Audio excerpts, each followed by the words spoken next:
Bagaimana sikap seorang fakir miskin yang menolak sedekah karena meyakini dirinya turunan Rasulullah sallallahu alaihi wasallam? Memang dalam ketentuan hukum bahawa salah satu yang diharamkan mengambil atau menerima sedekah adalah turunan Nabi. Tetapi ini yang dipastikan adalah sedekah wajib, zakat. Zakat tidak boleh terima, dan itu pun harus meyakini bahawa benar-benar turunan Nabi.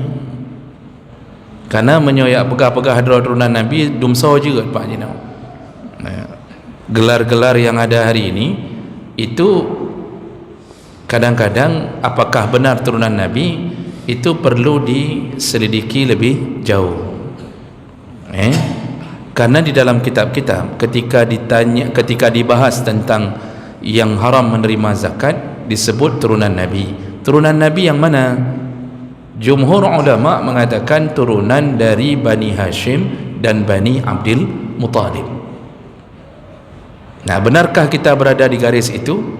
Karena hari ini Pak, orang Syiah pun mengaku turunan Nabi. Orang-orang Syiah Pak, itu mengaku diri mereka juga berasal dari turunan Ahlul Bait melalui garis Husain. Karena Husain itu kan salah satu istrinya orang Persia, cucu Nabi yang langsung ketika Nabi masih hidup dari Ali itu kan Hasan Husain. Kenapa orang Syiah hanya mengagung-agungkan Husain? Kalau Bapak dengar orang Syiah sedang memuji-muji, yang dipuji Husain. Hampir naik haji pun mereka, orang Ahlus Sunnah menyebutkan labbaik Allahumma labbaik. Mereka itu labbaik ya Husain, labbaik ya Husain. Dipuja-puji Pak. Kenapa Hasan tak dipuji?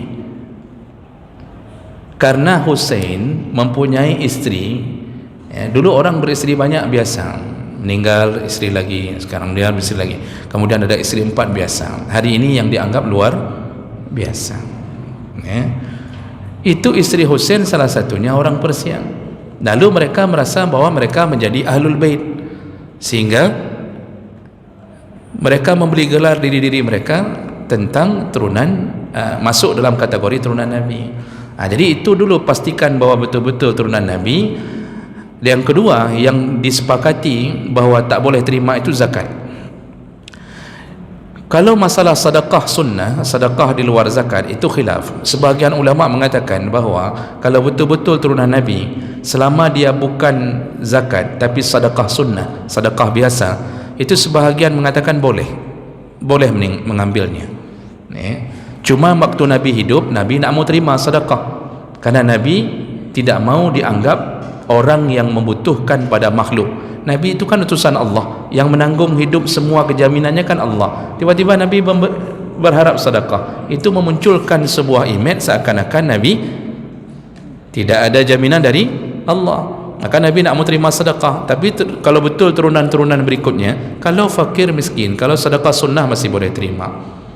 Nabi di masa hidup yang beliau terima itu hadiah. Kalau hadiah beliau tidak tolak. Sampai beliau terkena racun, termakan racun gara-gara dihadiahkan seekor daging kambing oleh seorang perempuan Yahudi waktu berada di Khaybar. Sampai kan daging itu yang memberitahu ke Nabi, dalam hadis sebut daging itu yang memberitahu ke Nabi, aku diracun, jangan lagi makan ya Rasulullah. Cuma sudah sempat masuk di tenggorokan, nanti salah seorang sahabat meninggal, sudah termakan duluan. Itu mukjizat Nabi. Mukjizat Nabi kita apa salah satunya yang banyak tidak diketahui orang? Berbicara dengan daging yang sudah dipanggang. Bapak kalau berada di hadapan daging panggang, dengan siapa bicara? Dengan orang yang panggang, dengan orang rumah dekat. Nabi diberitahu oleh daging, itu hadis Pak. Nabi Sulaiman bicara dengan makhluk yang masih hidup, Nabi kita bicara dengan daging yang sudah mati. Jadi ini posisi fakir miskin kalau menolak sedekah dengan keyakinan dia betul-betul turunan Nabi, ya boleh-boleh saja, boleh-boleh saja. Tetapi kalau hadiah itu tidak perlu ditolak. Cuma sebagian ulama tadi tidak mengharamkan kalau sedekah itu sedekah sunnah, bukan zakat. Punya zakat hanya terima. Ya. Hasan Hussein ketika pulang dari Baitul Mal memakan kurma dari Baitul Mal, masih kecil tu. Rasulullah bertemu dengan Rasulullah kakeknya. Kata Rasulullah, dari mana kalian dapatkan ini? Kata Hasan Hussein, dari Baitul Mal. Kata Rasulullah, kah, buang, sekarang buang, muntahkan. Ya, kenapa? Karena Nabi dan turunan Nabi tidak boleh memakan harta dari zakat. Nah, itu yang menjadi dalil, ya. Jadi kalau ada orang miskin menolak zakat, menolak sedekah apa? Ya kalau dia merasa turunan Nabi, ya silakan saja.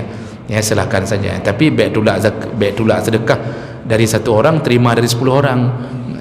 Dari sini tolak dari 10 orang yang lain terima. Nah, itu juga kalau memang prinsipnya tidak istiqamah begitu juga tidak betul, ya. Jadi kita tidak usah paksakan kalau dia tidak terima begitu.